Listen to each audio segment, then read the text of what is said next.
and we're going to start the presentation for optimizing curriculum for cognitive load. So it's March 29th, 2025, just past 3:30 p.m. And today we're going to be talking about optimizing curriculum for cognitive load. In the background, you can see an image of an electrified brain. That is something we're going to talk about as well, cognitive overload. Before we start, VCC, the provider for this course, is located on the unceded and ancestral territories of the Musqueam, Squamish, and Tsleil-Waututh nations, which have been stewarded by them since time immemorial. I'm grateful for the opportunity to take this course on these territories. My name is Yuri. I'm a Canadian from Lithuanian and African American descent. I'm a web developer, researcher, and consultant. I come from a varied educational background, having studied formal sciences, history, literature, economics, and during the last 12 years, the computer sciences. Today, I'm going to talk about cognitive load theory, a topic you may know about already given the context of this presentation, but we're going to talk about it alongside the concept of flow or flow state, and ultimately, along with flow, curriculum development, and the computer sciences. So you can see an image here of hyperdrive. It's an image that you might expect to see in an animation of Star Wars or something like that. And this is an image that really signifies going into the flow state. You're going to see this image again later in the presentation when I talk a little bit more about flow state. First, we're going to talk about some of the facts of the brain because we are talking about cognitive load theory, and cognitive loading, and cognitive development in general. So facts about the brain, 6,200 thoughts go through the brain on any given day. You might find numbers like 60,000 or 70,000 if you ask AI how many thoughts go through your head in the day. And it really depends on how you categorize a thought. So this research from Sang and Pompink in 2020, they categorize thoughts in sort of like threads. They call them thought worms, and they come up with probably the most sophisticated measurement of thoughts, current sophisticated measure of thoughts of about 6,200 thoughts per day. Short-term memory, 7 pieces of info can be stored in your short-term memory at once on average, and held in short-term memory for about 20 seconds. And the average brain has about 2.5 million gigabytes of memory. If you've got, let's say, 1,000 or 2,000 gigs on your computer, you can imagine how much you can store in a brain that has 2.5 million gigabytes of long-term storage. So 86 billion neurons in the brain and more than 125 trillion synaptic connections.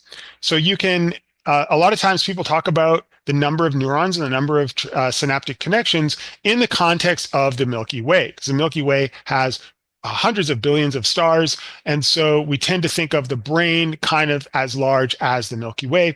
You might want to look into those numbers a little bit more, but the reality is that when we have 125 trillion synaptic connections and 86 billion neurons, and each neuron can have up to 10,000 connections. So if you think in terms of probabilistic combinatorials, you can have and each different combination is a different thought.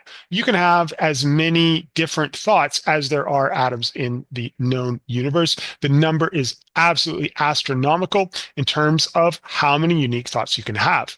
So the brain makes up about 2% of the body's weight, and it uses up about 20% of total caloric intake. One of the reasons is that the brain is electrified. Neurons have axons and dendrites, and they've got an electrical current that goes through the neuron, and then chemical synapses that pass that current between different neurons. So you can see this is an image of the brain, and this electrical current that travels through the neurons is what causes this huge caloric intake, 20% of the total caloric intake. So what is cognitive load theory? Cognitive load theory is a way that we can talk about the brain and how we work with the brain using terminology. We've got extrinsic, extraneous, and germane are the types of, are 3 words that we use when we're talking about cognitive load. So intrinsic, as you can see up here, is the complexity of new information. And here we're talking about if you wanted to have a phone call with someone and you wanted to say some particular points, but you didn't want to read from a script, you might study for 5-10 minutes before you make that phone call so that you have all of the information stored in your mind before you make that phone call. What you would have done is just loaded up your intrinsic cognitive load. That would be the things that you wanted to say on the phone. Extraneous cognitive load is the load that comes from external sources. This could be bad lighting, it could be people talking, it could be distractions, it could be a poorly written textbook or a poorly designed handout. Now, germane is how we describe the process of formulating memories, the process of taking information and turning it into long-term storage or short-term storage. This is created by creating schemas. It takes information and it organizes that information. So we're going to talk a little bit more about each one of these again. So intrinsic cognitive load, just to repeat, it refers to the inherent complexity of a task or information being learned. It's determined by the number of interacting elements that must be processed simultaneously. For example, working on a complex computer science program might involve understanding complex directory structures, build pipelines, tooling chains, switches, and conditions, and multiple programs, each with many variables and values, as well as other varied aspects of the problem space that work together to generate a program's output. Intrinsic cognitive load is important in terms of computer sciences when we're talking about cognitive loading and a cognitive load and designing curriculum for both of those different types of cognitive load. Extraneous cognitive load refers to the mental effort caused by unnecessary or distracting elements. We're talking about noise, threats, social activities, visually confusing elements in the environment like lighting. And germane cognitive load, again, here we're talking about encoding knowledge into long-term memory, which includes identifying it, categorizing it, and then encoding it. The brain is creating new synaptic connections between neurons and more broadly between neural networks. The cognitive load threshold. So cognitive load threshold, it's not on this chart, but a cognitive load threshold is a theoretical threshold that identifies the difference between cognitive load, normal cognitive load, and cognitive overload. It's theoretical because it can't be identified in any precise way, but we can presume it to be different for every individual and also for individuals across different circumstances. What we can say is that when the cognitive load of any given individual passes their cognitive load threshold, they become cognitively overloaded. Now we're going to talk a bit about the overloaded brain, and then we're going to talk about this concept called flow state. And then we're going to talk a bit more about designing curriculum for cognitive loading and cognitive load. So the overloaded brain. So Bernadine Cox and several other researchers in 2013 published Breaking the Camel's Back: Can Cognitive Overload Be Quantified in the Human Brain? Their research looks for a precise difference between cognitive load and cognitive overload. They tested subjects with Stroop tasks under different levels of cognitive load and distraction, such as audio stimulus, while scanning their brains with a neuroscanner. They then used statistical methods such as Fourier transformations and paired t-tests to measure error rates and reaction times. Well, their sample size was small. Their results suggested performance decrements of up to 56% for error rates and 81% for reaction times.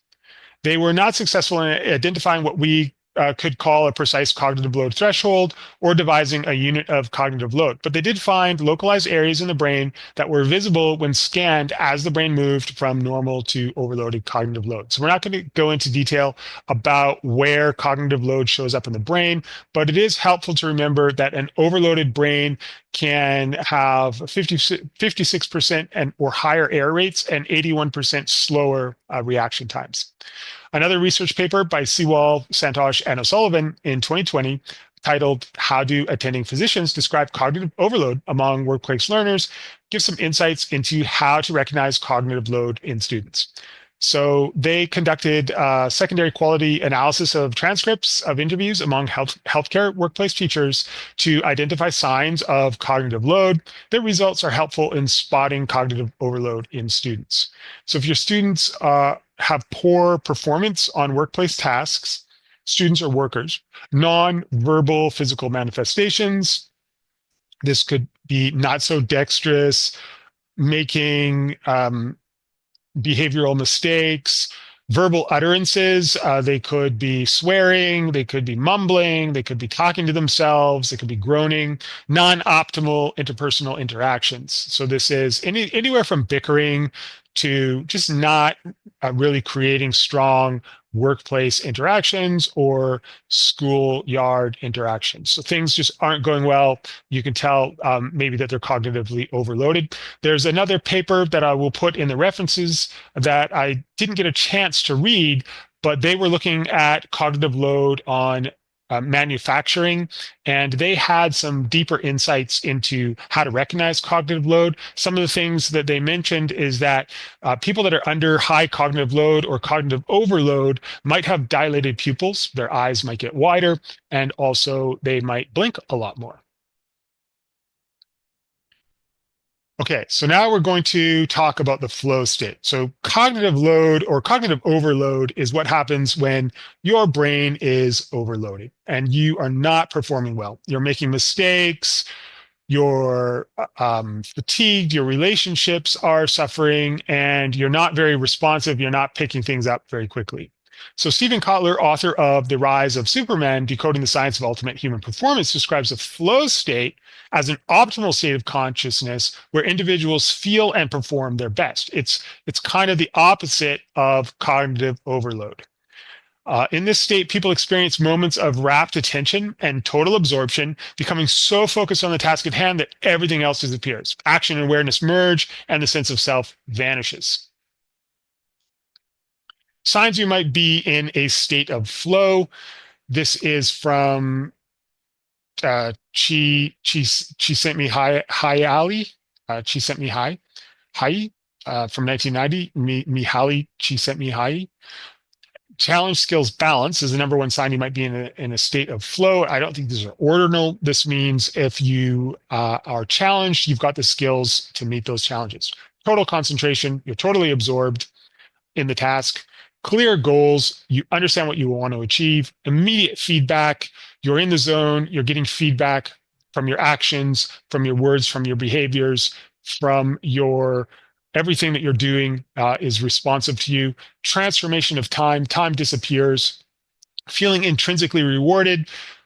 This has been related to addiction. When you're in a state of flow, it becomes addicting. You can think of high-speed skiers. You can think of high-performing athletes, gymnasts, also computer programmers. You're doing so well, it's rewarding you. You feel good. You want to do it more. Effortlessness, effort. It's just things are going well. Loss of self-consciousness. You're not really aware. You're not really self-conscious. You're in the zone. You're focused on what you're doing, and you have a feeling of total control.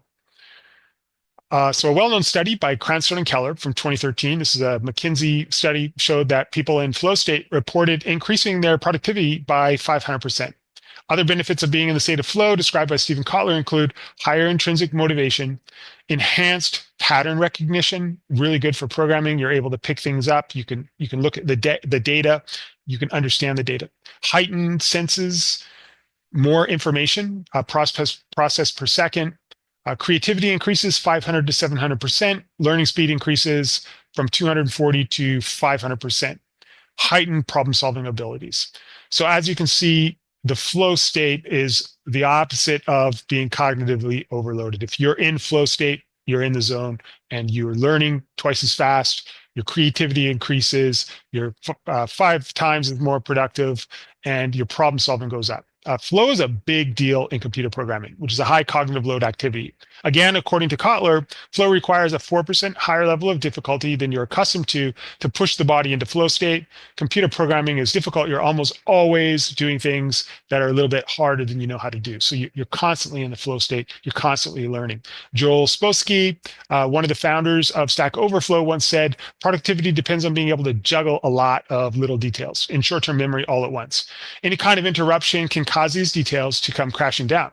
When you resume work, you can't remember any of the details, like local variable names that you were using, or where you were up to in implementing that search algorithm. And you have to keep looking these things up, which slows you down a lot until you get back up to speed. Ben Popper at Stack Overflow wrote an article in 2018 titled Developer Flow State and Its Impact on Productivity. And he's really following up on what Joel Spolsky was saying about how easy it is for a developer to get knocked out of flow state. So workers experience 87 interruptions per day. These are not specifically computer programming workers, but these are just regular workers that are just interrupted. Programmers take 10 to 15 minutes to start editing code after an interruption. So one uninterrupted 2-hour coding session per day is pretty much the best that a coder is expected to get on average. Now, if you are a 10x coder, you're going to be boosting that up to 10, 12, maybe even 20 hours per day. You're really going to find a way of working uninterrupted. The average roadblock costs more than 40 minutes to resolve, taking you out of the developer flow state. So it's really about focus, concentration, and not being distracted. So Riza Sally in 2020 introduces 22 known flow state triggers. And I just wanted to mention that the flow state is not exactly the opposite of being cognitively overloaded. So if you're cognitively overloaded, you're not performing well and you're making mistakes. But if you're not cognitively overloaded, it doesn't mean you're in the flow state. And you do want to get in the flow state, but this lesson is not about how to get into the flow state. So it is important as a computer programmer, but when we're talking about curriculum design, we're really about, and computer sciences, we're really talking about creating the conditions where the flow state can occur. It's easier to get into the flow state if you follow some rules of thumb, and we're going to look at some possibilities there. So here I want to draw the distinction between cognitive load and cognitive loading. Remember, I used that example of a telephone call. You want to communicate some information on the telephone call, and you don't want to read from a script while you're on the phone. So you take 5-10 minutes before the call to read the information so that you have fresh in your mind the information that you want to communicate on the call. What you've just done is you've done cognitive loading. You've put information into your brain. You can see you started, you had no information, and before the phone call, you load it up, and now you've got that information. Cognitive load is intrinsic, extraneous, and germane. Cognitive loading is getting from nothing to intrinsic.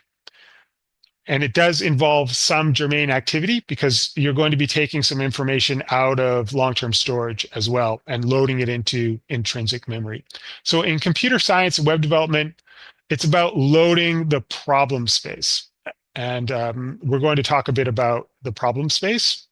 But what we can say about the problem space, if you are a web developer, the problem space is probably a lot more than just the problem that you're working on. It's also the directory structure, and the code base, as it were. So in my case, when I first started programming heavily around 12 years ago, it would take anywhere from 2 to 4 hours to get into the zone. Today, after more than a decade focused on optimizing workflow for flow state, it can still take me an hour to an hour and a half to get from cognitive loading to intrinsically loading, though that number comes down if I stay on a specific problem and come back to it across multiple days. So here are some intrinsic ways I make that happen. One, know the code base. The code base is complex. It's a directory, it's a repository, it's a bunch of tools. You need to know that code base. It's so important to computer programming to know the code base that there are a lot of programming jobs that are code base specific. Somebody learns the code base, they learn how the code base works. It might be a really massive code base, could be a piece of software for, let's say, Microsoft Teams. It could be a video game. So once they know the code base, a lot of their job is working in that code base. You can't just take someone new and put them into that code base because it's just going to take them too long to learn the code base. So knowing the code base is a big part of being able to get into the flow state, to get into the zone, and to reduce cognitive loading. Keep a logbook, documented coding sessions. Keeping a logbook helps you pick up where you left off. Know your advanced SDKs, software development toolkits, your servers, compilers, linters, APIs, how everything works within the scripts, package managers. It's knowing that code base. Know your customized developer tools and environments, your text editor proficiency.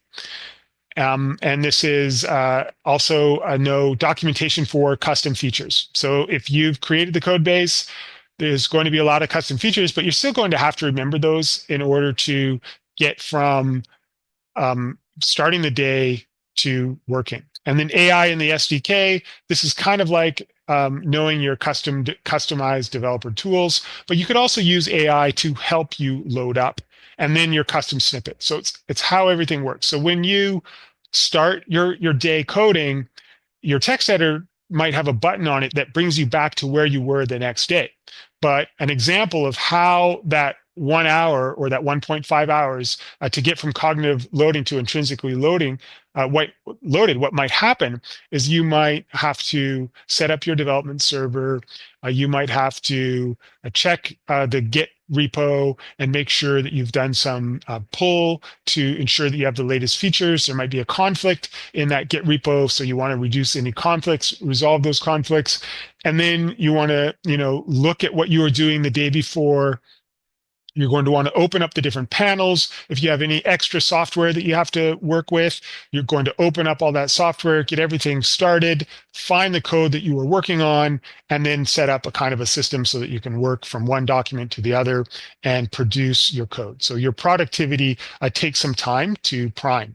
And that is a hugely expensive process.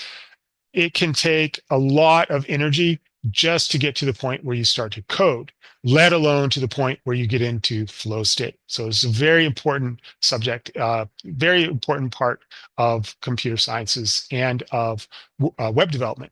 So now we're going to talk about optimizing curriculum, but when we're talking about optimizing curriculum for flow state, minimal cognitive load and minimal cognitive loading, we're talking about extraneous load.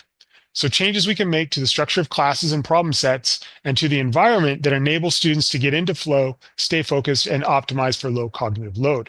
So let's talk about those two things in the next few slides, and then we will wrap up. So optimizing curriculum for cognitive load.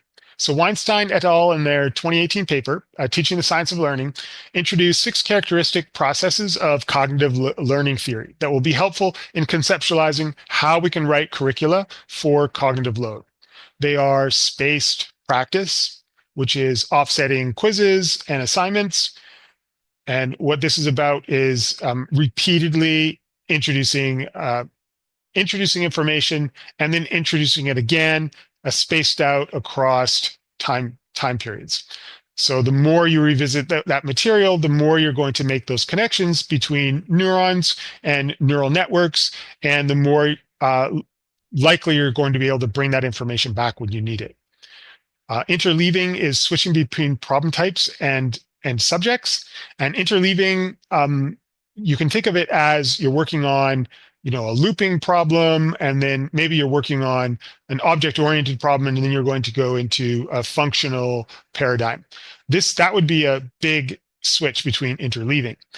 I actually think that it's better to stay in one problem type, but because switching from problem types requires extra cognitive loading and extra energy, but it could be helpful in the case where you wanted to highlight the specifics of one particular problem type.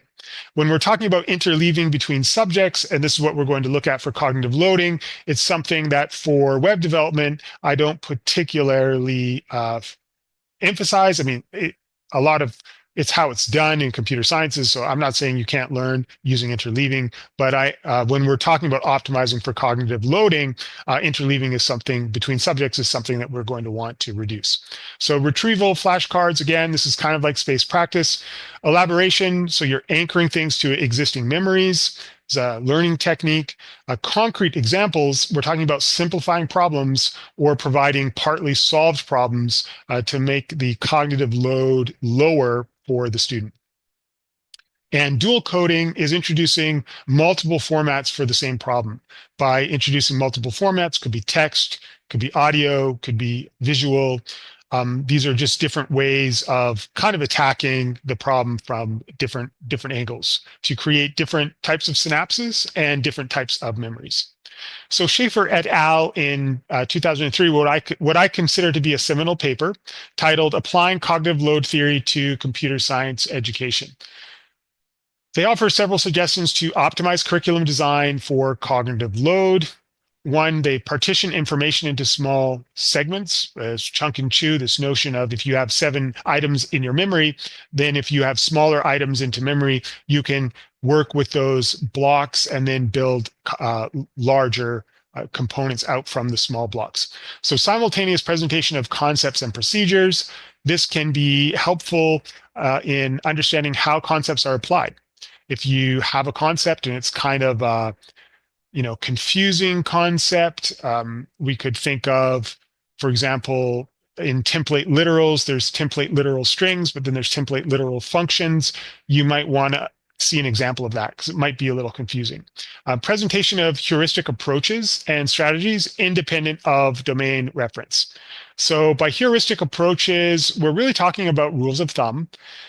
And by independent domain references, we're in the computer science analogy, we would be talking about independent of a particular language or a particular framework. So web development, you might be doing something with WordPress, you could do something with Hugo, and you could do something with, let's say, Node. And if you are teaching a particular concept, it would be independent of the domain reference. So you teach the concept, but it can apply to any one of those different frameworks. And the same could be said for computer programming languages. You could be doing something in Python. You could be doing something in C++. You could be doing something in JavaScript. So broad practice, and you would do that with pseudo code, actually. So broad practice using partially completed examples, mentioned that already. If the example is partially completed, it's easier for the student. They don't have to load up the entire problem set. Gradual withdrawal of supporting information from practice tasks. So you have a practice task, you have a description of the task, and it gives you some information. And if you give a lot of information, you can reduce that information. A composition of practice tasks into small steps, then gradual integration into a complete skill. So we could talk about creating a loop here, and you might want to introduce the condition within the bracket. You might want to introduce how to do an increment. You want to increment a variable, and then you might want to introduce the iterations of the loop. So looping would be the complete skill, and you would be decomposing the components of any given loop across independent domain references. So goal-free problem solving, the idea here is to keep students learning. So there might be several different ways of solving a problem, and they're going to find the problem that works for them. This could be illustrated if you're thinking of a design class and you're thinking of designing something like a brochure, for example.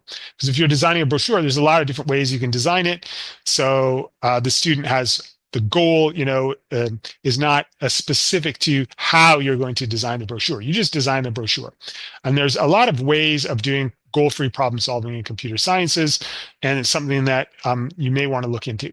A careful integration of text and graphics. Again, this is going back to different sources, as is the next bullet point, visual and oral sources for learning.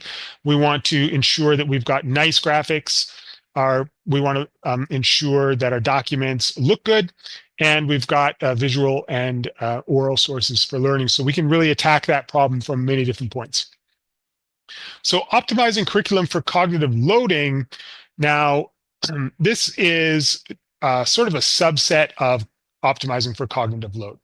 So here we're talking about, when we're optimizing for cognitive loading, we're talking about minimizing the energy spent loading a problem space into working memory, like a web development project.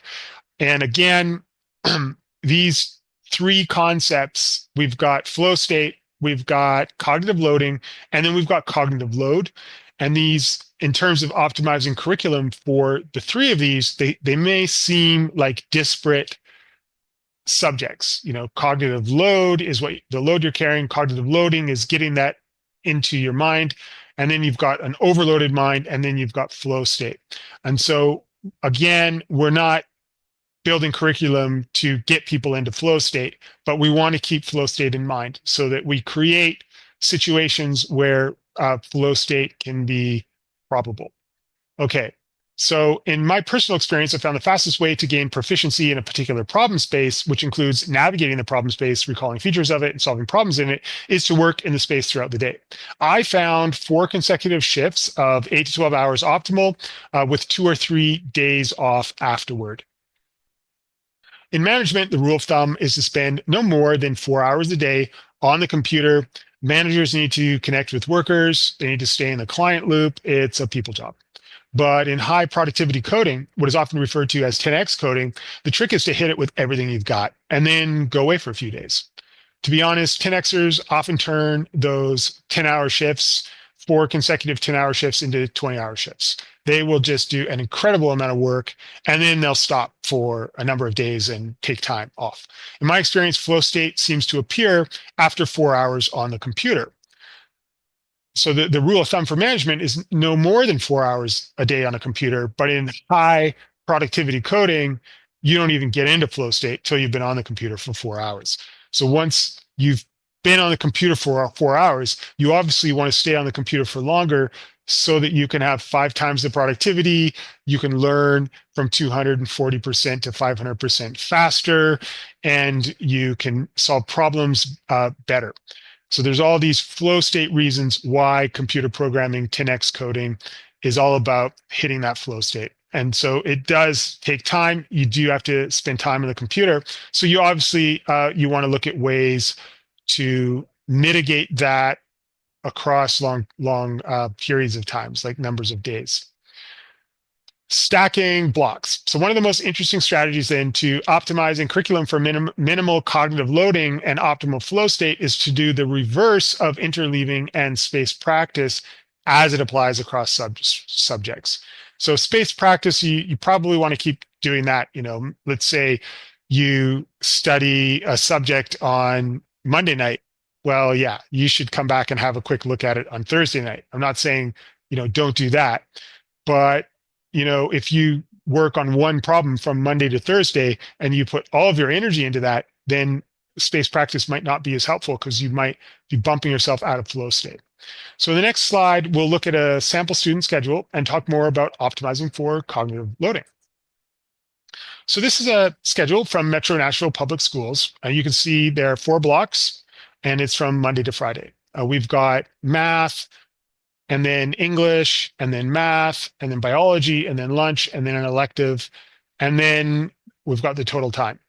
So maybe you could increase this time, and in a computer science type of environment, if we're really talking about optimizing for cognitive loading, you might take all of Monday is working in one problem space.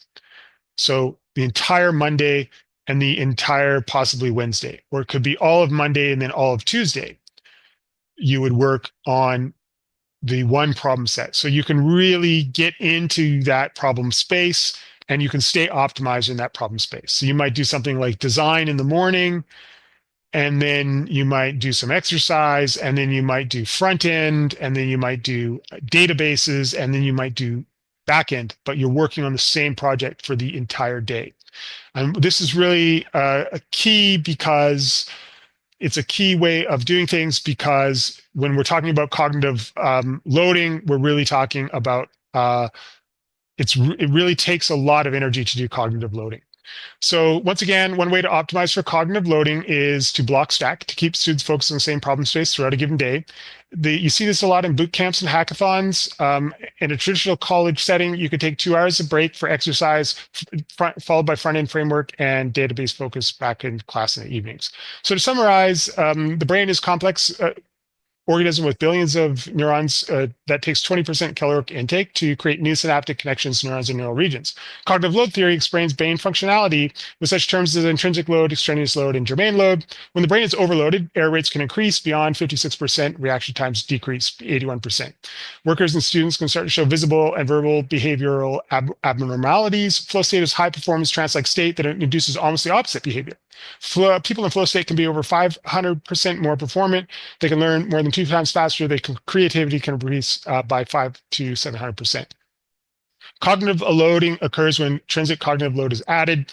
Curriculum can be optimized for both cognitive load and cognitive loading to induce more learning and higher probabilities of going into flow state, which is important in web development.